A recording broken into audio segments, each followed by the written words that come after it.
اعوذ باللہ من الشیطان الرجیم بسم اللہ الرحمن الرحیم. ڈیئر اسٹوڈنٹس، السلام علیکم. Raja Imran Asghar Cambridge International Science College Telangana سے آن لائن کلاسز میں آپ کا خیر مقدم کرتا ہے. ڈیئر اسٹوڈنٹس، مجھے امید ہے کہ آپ سب خیریت سے ہوں گے اور روزانہ کا کام، روزانہ کے لیکچرز آپ وقت کے مطابق لے رہے ہوں گے اور جو کام کروایا جا رہا ہے، جو بتایا جا رہا ہے، جو چیزیں سمجھائی جا رہی ہیں وہ آپ اپنے پاس تحریر کر رہے ہوں گے. تو آج کی جو ہماری کلاس ہے، آج کے ہمارے لیکچر میں ہم نے اقبال کی نظم پیوستہ رہ شجر سے امید بہار رکھ، گزشتہ ہونے والی کلاس میں نے آپ کو علامہ محمد اقبال کے بارے میں چند ایک چیزیں بتائیں کہ اقبال کا کردار کیا تھا، اقبال کی فکر کیا تھی، اقبال کا جو سوچ کا زاویہ ہے وہ کیسا تھا، اور اقبال نے مسلمانوں کو جو ایک راہ دکھائی، ایک راہ سے مزین کیا، جس راہ پہ چل کے مسلمانوں نے قائد اعظم محمد علی جناح کی سربراہی میں، آپ کی لیڈرشپ میں کامیابیاں حاصل کی. اقبال کا تعارف ہم نے پڑھ لیا. آج ہم نے اس نظم کے اشعار کا آغاز کرنا ہے. اشعار کے جو فنی محاسن ہیں، جو تشریح ہے، یا اس میں جو باتیں اقبال ہم سے کرنا چاہتے ہیں، اقبال اپنی قوم کو پیغام دینا چاہتے ہیں، ساری ڈسکس ہوں گی. آپ اپنی بکس اپنے پاس کھول کے رکھیے گا. اس کے علاوہ آپ نے اپنی پینسل بھی پاس رکھنی ہے تاکہ جو الفاظ معنی مشکل میں آپ سے ڈسکس کروں، آپ کو بتاؤں، آپ لکھ سکیں. تو اس نظم میں بھی وہی طریقہ کار. سب سے پہلے نظم کا عنوان آپ لکھیں گے. ٹھیک ہے جی. نظم کا عنوان ہے پیوستہ رہ شجر سے امید بہار رکھ. شاعر کا نام علامہ محمد اقبال. اور جب اشعار کی آپ تشریح کرنے لگیں گے تو وہی میتھڈ، وہی طریقہ کار، وہی اصول و ضوابط جو ہم اور نعت میں نے آپ کے گوش گزار کیے تھے، یہاں پہ بھی آپ نے ویسا ہی کام کرنا ہے. ٹھیک ہے جی. جب مثال کے طور پہ اگر اس میں سے کوئی اشعار آ جاتے ہیں یا ایک شعر آ جاتا ہے تو آپ نے سب سے پہلے نظم کا عنوان، شاعر کا نام، حل لغت یعنی الفاظ معنی مفہوم، اس کے بعد تشریح آپ لکھیں گے. تو چلتے ہیں شعر نمبر 1 کی جانب. شعر نمبر 1 ہے: ڈالی گئی جو فصل خزاں میں شجر سے ٹوٹ. ڈالی گئی جو فصل خزاں میں شجر سے ٹوٹ، ممکن نہیں ہری ہو سحاب بہار میں. ممکن نہیں ہری ہو سحاب بہار سے. ٹھیک ہے جی. تو دیکھیں، ڈالی پہلا لفظ استعمال ہوا اس شعر میں، ڈالی.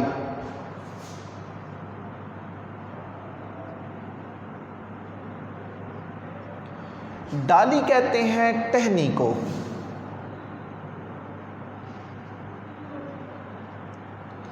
درخت کی جو ٹہنی ہوتی ہے اس کو ڈالی کہا جاتا ہے. فصل کہتے ہیں موسم کو.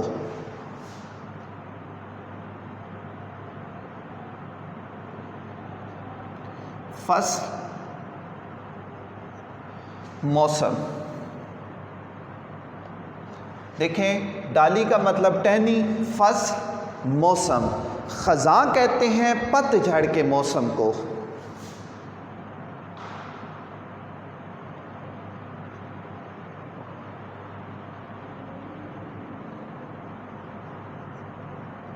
پت جھڑ کا موسم.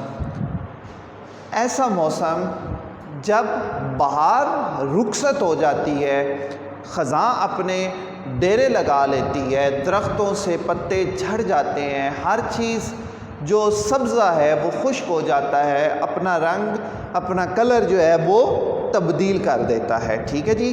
اس کے بعد لفظ استعمال ہوا شجر.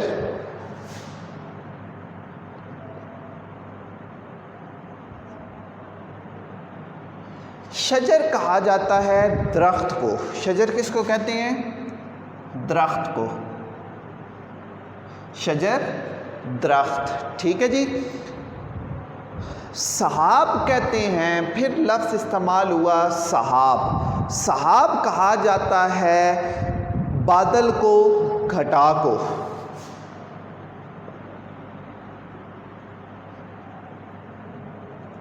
بادل یا گھٹا. دیکھیں یہی لفظ جب ہم جوڑ کے پڑھیں گے، جو لفظ بنے گا سحاب بہار، تو اس کا مطلب ہوگا کہ بہار کی جو گھٹا ہے، بہار میں آنے والے جو بادل ہیں جن کا برستے ہیں جب وہ، تو ہر چیز دھل جاتی ہے، سرسبز اور زیادہ دل نشین اور خوبصورت ہو جاتی ہے. تو یہ چند الفاظ جو مشکل تھے. دیکھیے شعر سمجھنے سے پہلے مشکل الفاظ کا سمجھنا نہایت ضروری ہے. جب تک آپ مشکل الفاظ کو نہیں سمجھیں گے، آپ کو ان کا مکمل ادراک حاصل نہیں ہوگا. آپ نہ مفہوم لکھ سکتے ہیں، نہ اچھے طریقے سے تشریح کر سکتے ہیں. تو ان الفاظ کو مد نظر رکھتے ہوئے جب ہم دوبارہ شعر پڑھیں گے، ان کے معنی ہمیں سمجھ آ گئے، ہمیں فوراً بات کا علم ہو گیا، پتہ چل گیا کہ ڈالی گئی جو فصل خزاں میں شجر سے ٹوٹ.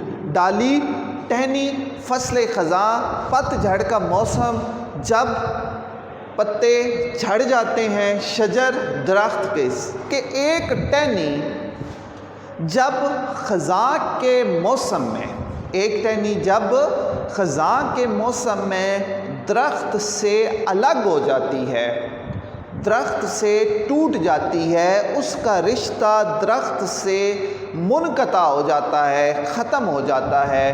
اقبال دوسرے مصرے میں کیا کہتے ہیں؟ ممکن نہیں ہری ہو سحاب بہار سے. کہ جب اس کا رشتہ خزاں کے موسم میں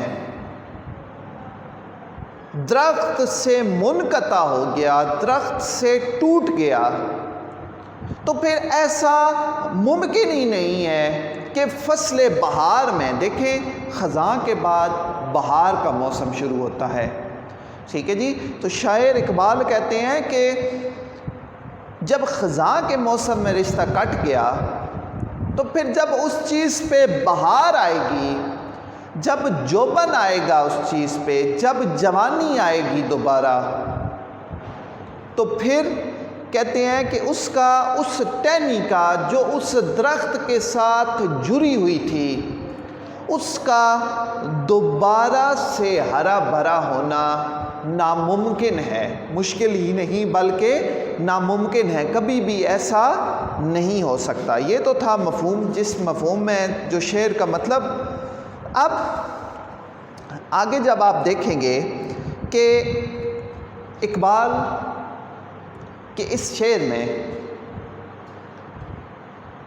استعارہ کا استعمال وہ کرتے ہیں، اور ڈالی اور شجر کے استعارے سے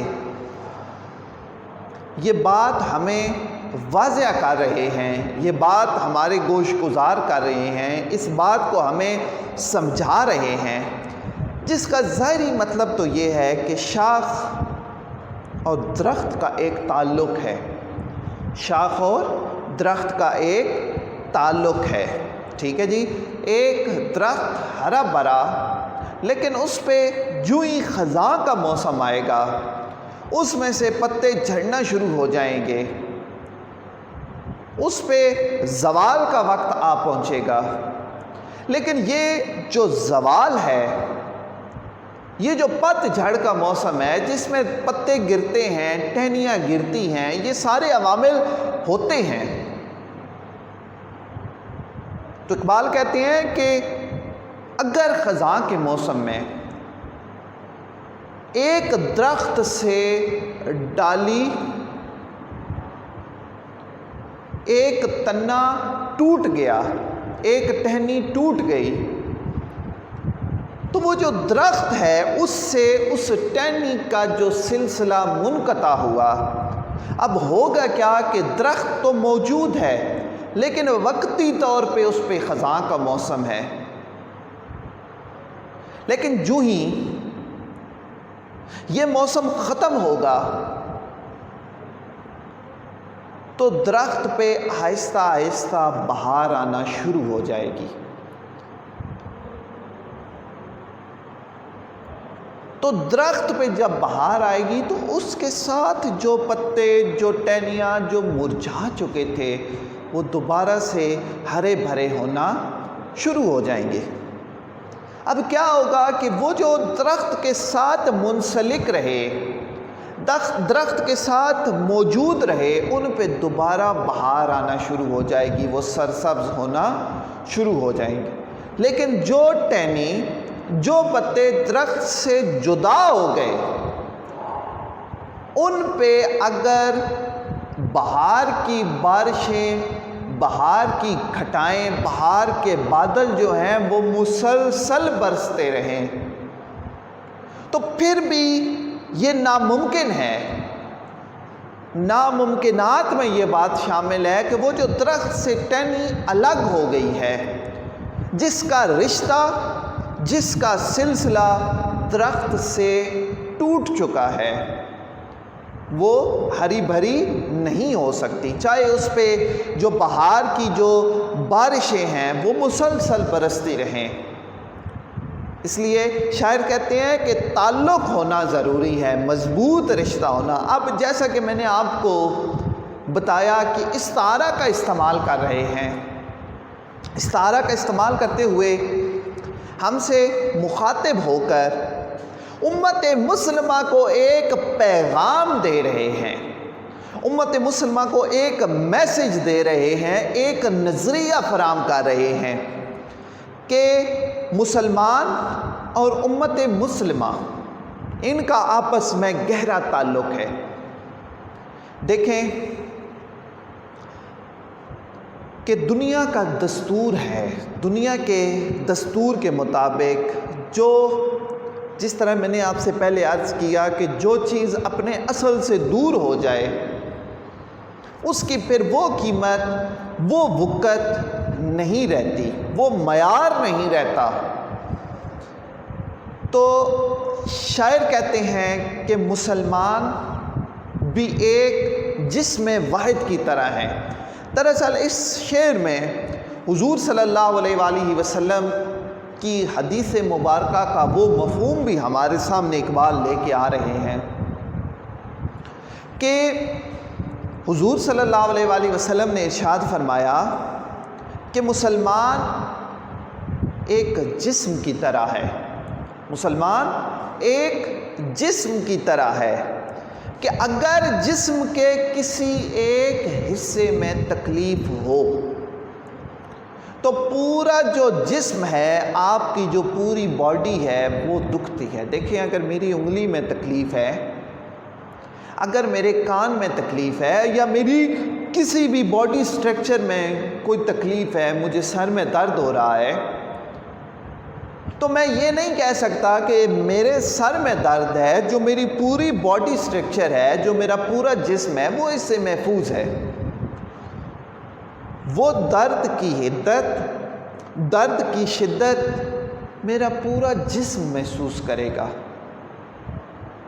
تو شاعر دراصل یہ کہنا چاہتے ہیں، اسی بات کو مد نظر رکھتے ہوئے کہ مسلمان حضور کی حدیث کے مطابق ایک واحد جسم کی طرح ہے۔ تو کیا ہوگا کہ جب ایک جسم کے حصے کو تکلیف ہوگی تو پورا جسم جو ہے وہ بیمار ہو جاتا ہے، وہ تڑپ اٹھتا ہے۔ اسی طرح اگر امت مسلمہ کو کوئی تکلیف ہو، جو دنیا میں تمام مسلمان بس رہے ہیں، ان کو اگر تکلیف ہو تو مسلمان تو وہ حدیث کی روح سے ایک جسم کی مانند ہیں، ایک جسم کی طرح قرار دیے گئے ہیں۔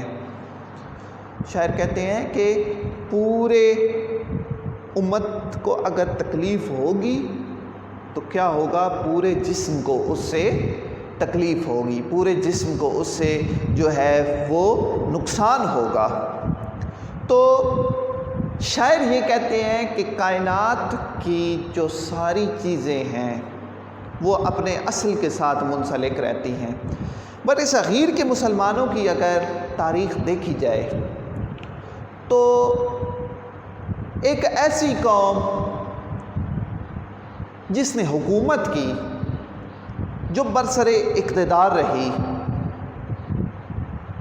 لیکن جب زوال آیا تو ثریا کی بلندیوں سے زمین کی تہیں اس کے لیے کھل گئیں۔ تو کائنات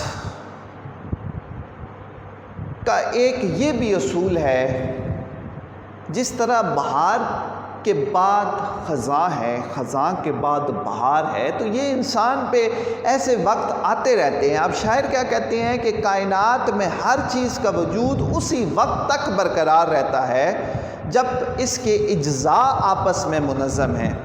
اسی طرح قوموں کی ترقی کا راز جو ہے وہ بھی اتحاد اور اتفاق میں پوشیدہ ہے۔ یہی وجہ ہے کہ جب تک مسلمانوں نے اتحاد اتفاق کا دامن تھامے رکھا، تب تک وہ دنیا کی عظیم قوم رہیں، دنیا پہ حکومت کرتی رہیں، دنیا پہ ان کا سکہ چلتا رہا۔ لیکن جب اس چیز کو تاکہ نسیاں کے پیچھے رکھ دیا تو پھر کیا ہوا؟ زوال ان کا مقدر ٹھہرا۔ تو جس قوم کے جو افراد ہیں وہ آپس میں انتشار، آپس میں نفرت، آپس میں عداوت کا شکار ہوتے ہیں، پھر کیا ہوتا ہے؟ وہ زمانے میں کبھی ترقی نہیں کر سکتے۔ یہی پیغام اقبال امت مسلمہ کو دیتے ہیں۔ اپنے ایک اور شعر میں وہ کہتے ہیں کہ فرد قائم ربط ملت سے ہے تنہا کچھ نہیں، فرد قائم ربط ملت سے ہے تنہا کچھ نہیں، موج ہے دریا میں، موج ہے دریا میں اور بیرون دریا کچھ نہیں۔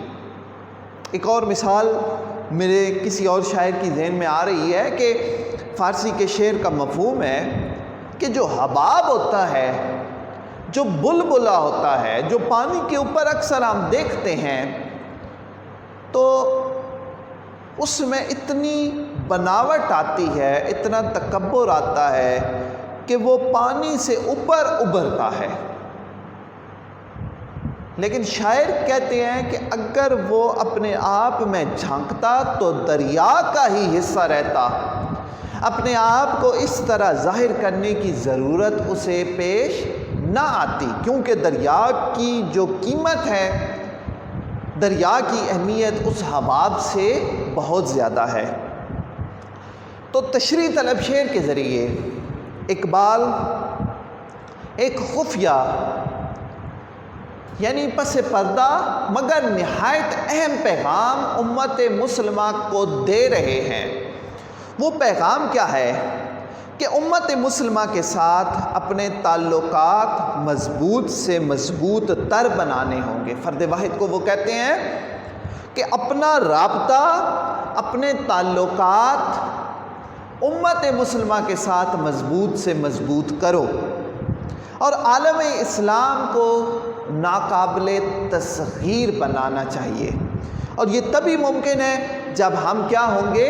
متحد ہوں گے۔ جب ہم متحد ہوں گے، ہم میں یگانگت ہوگی، ہمارا ایک فیصلہ ہوگا، ہم ایک قوم بن کے سوچیں گے۔ جب امت کے تمام افراد شجر اسلام کے ساتھ جڑ جائیں گے تو پھر کیا ہوگا؟ اسلام ناقابل تصغیر دین مذہب ہو جائے گا۔ علامہ اقبال ملت اسلامیہ کے اتحاد کے سب سے بڑے داعی تھے، سب سے بڑے حامی تھے، سب سے بڑے مربی تھے۔ اسی لیے انہوں نے جو خطبہ پیش کیا تھا، جس میں مسلمانوں کو ایک نئی راہ دکھا دی، مسلمانوں کو ایک نئی سمت کی طرف اجاگر کر دیا، ایک نیا تھاٹس، ایک نئے خیالات، ایک نیا خواب دکھا دیا کہ بھائی آپ یہاں پہ اگر رہ رہے ہیں، تم محکومی کی زندگی گزار رہے ہیں، نہ آپ اپنی عبادات کر سکتے ہیں، نہ آپ اپنی کوئی رسومات ادا کر سکتے ہیں، نہ آپ کھلے عام کوئی ایسا کام کر سکتے ہیں۔ اگر کریں گے تو فساد ہوگا، قتل و غارت ہوگی، خون کی ندیاں بہیں گی۔ تو اس کے لیے ضروری ہے کہ ایک الگ ملک کا قیام، ایک الگ وطن کا قیام، ایک الگ ریاست کا قیام عمل میں لایا جائے، اور یہ تبھی ممکن ہے جب سارے مسلمان متحد ہو جائیں گے بر صغیر کے، اپنے فرقہ جات، اپنے جو ان کی رسومات ہیں ان کو چھوڑ کر ایک اسلام کے جھنڈے کے نیچے اللہ اکبر کی صدا کے ساتھ وہ جمع ہوں گے، ایک ہو مسلم حرم کی پاسبانی کے لیے، ایک ہو مسلم حرم کی پاسبانی کے لیے، نیل کے ساحل سے لے کر تا خاک کاشغر، نیل کے ساحل سے لے کر تا خاک کاشغر۔ تو اس شعر میں یہی میسج یگانگت کا، اتحاد کا۔ تو اگلے شعر پہ چلتے ہیں۔ ہے لازوال، ہے لازوال عہد خزاں اس کے واسطے، کچھ واسطہ نہیں ہے اسے برگو بار سے۔ تھوڑا سا مشکل شعر ہے، لیکن جب آپ اس کے معنی سمجھ لیں گے، جب آپ کو لغت کے بارے میں مکمل معلوم ہو جائے گا، تو آپ کے لیے یہ مشکل نہیں رہے گا، بلکہ آپ بہت اچھے طریقے سے اسے لکھ سکتے ہیں۔ ٹھیک ہے جی۔ اچھا، لازوال کہتے ہیں جی، سب سے پہلے لفظ استعمال ہوا لازوال، جسے کبھی زوال نہ ہو، لازوال کہتے ہیں جسے کبھی زوال نہ ہو۔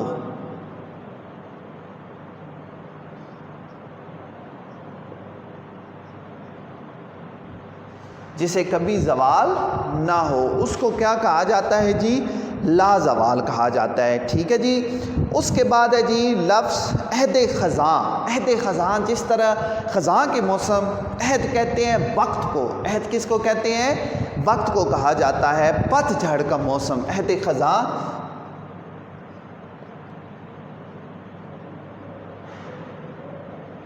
عہد خزاں کہا جاتا ہے جی پت جھڑ کا موسم۔ عہد کہتے ہیں وقت کو، ایج کو، کہ ایسا موسم جس میں درخت سے پتے جھڑ جاتے ہیں، عہد خزاں کہلاتا ہے۔ ٹھیک ہے جی۔ اس کے بعد ہے جی واسطہ۔ واسطہ کہتے ہیں تعلق کو۔ واسطہ کس کو کہا جاتا ہے؟ تعلق۔ واسطہ تعلق کو کہا جاتا ہے۔ اچھا، اس کے بعد جو لفظ استعمال ہوا وہ ہے برگ و بار، پتے اور پھول۔ برگ و بار،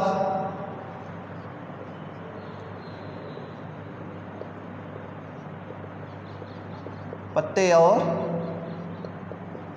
پھول۔ ٹھیک ہے لازوال عہد خزاں اس کے واسطے، کچھ واسطہ نہیں ہے اسے برگ و بار سے۔ تو شاعر کیا کہتے ہیں؟ درخت کی وہ ٹہنی، مفہوم سمجھیے گا، درخت کی وہ ٹہنی جو اپنے اصل یعنی درخت سے جدا ہوئی، جو اپنے اصل یعنی درخت سے جدا ہو گئی، تو اس پر ہمیشہ کے لیے سکوت مرگ طاری ہو گیا، یعنی وہ ہمیشہ کے لیے ختم ہو گئی، اسے زوال آ گیا، اب اس پر پھل پھول کبھی نہیں آئیں گے۔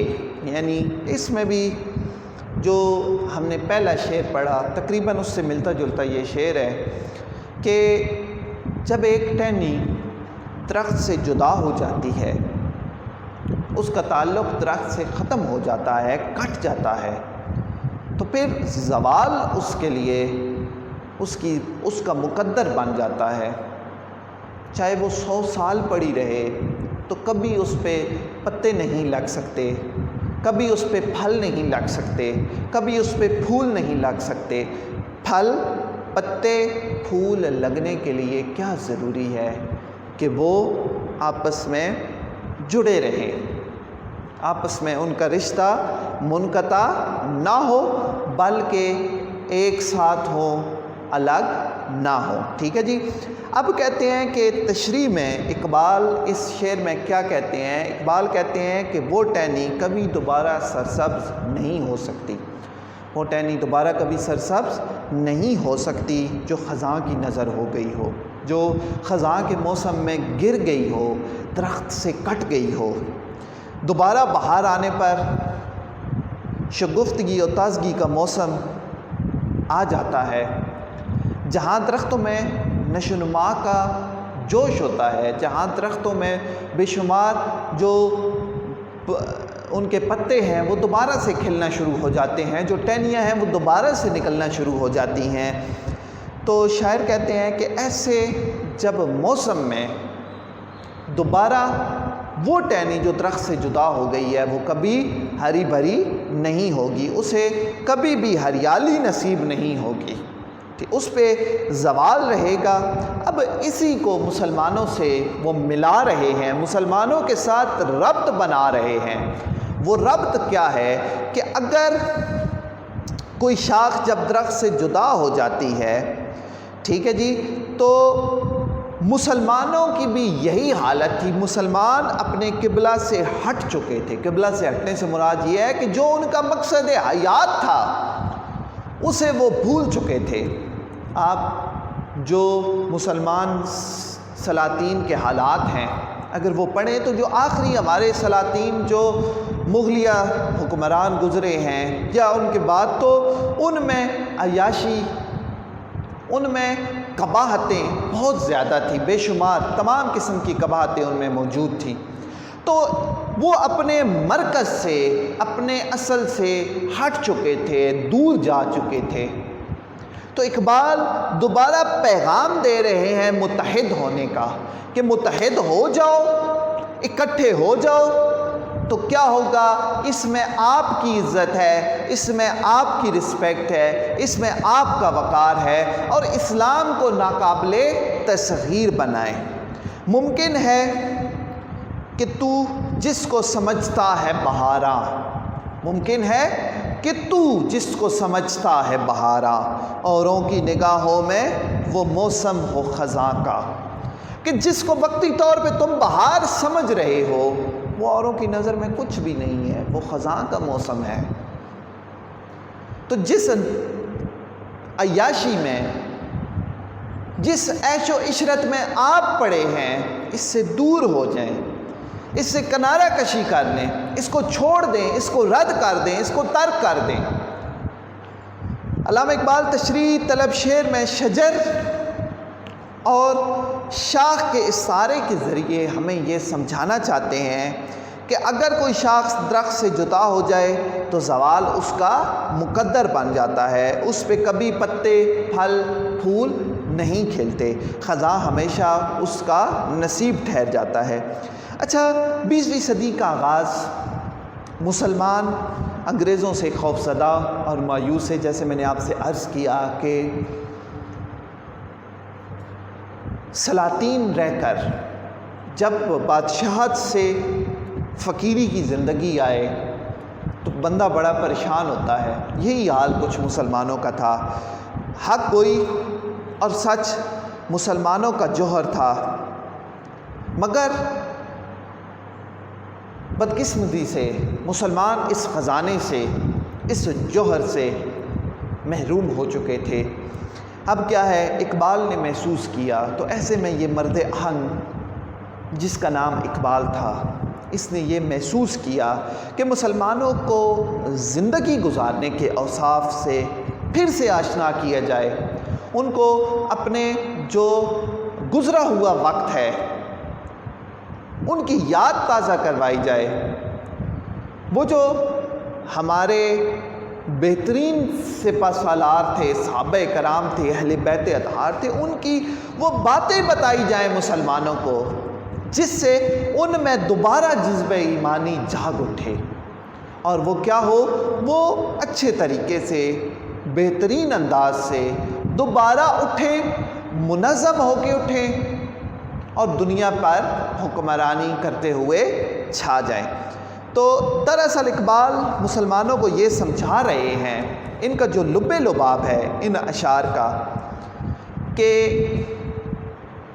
تم اتحاد، یگانگت، بھائی چارہ کو اپنا دستور حیات بنا لو، لوگوں کے ساتھ انصاف کرو، اسلام کے ساتھ جڑ جاؤ، وہ جو اسلام کے سنہری قانون ہیں، جو اسلام کے سنہری اصول ہیں، ان کو اپنا لو۔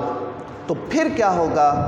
پھر ایک دفعہ پھر رب کائنات کی ذات آپ کو وہ کھوئی ہوئی طاقتیں، وہ عزتیں، وہ رحمتیں عطا کر دے گی۔ ٹھیک ہے جی، ایک دوسرے کے دکھ درد کو محسوس کرو، ایک دوسرے کی جو تحفہ خداوندی ہے یہ آپس میں مسلمان کا ملنا، یہ پہلا سبق تھا کتاب خدا کا۔ دیکھیں حالی نے کہا تھا نا کہ یہ پہلا سبق تھا کتاب خدا کا، کہ ہے ساری مخلوق کنبہ خدا کا، یہی ہے عبادت، یہی دین و ایمان، کہ کام آئے دنیا میں انسان کے انسان۔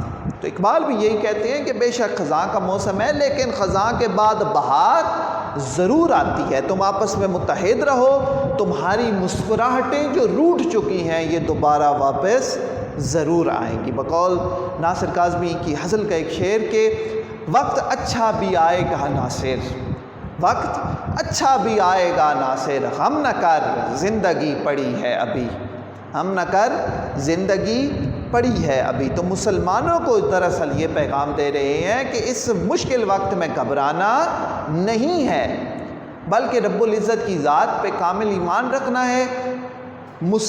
جو شجر اسلام ہے، جو شجر اسلام ہے، اس کے ساتھ آپ نے پیوستہ رہنا ہے، اس کا دامن آپ نے نہیں چھوڑنا۔ پھر کیا ہے؟ کامیابی آپ کے قدم چومے گی۔ آپ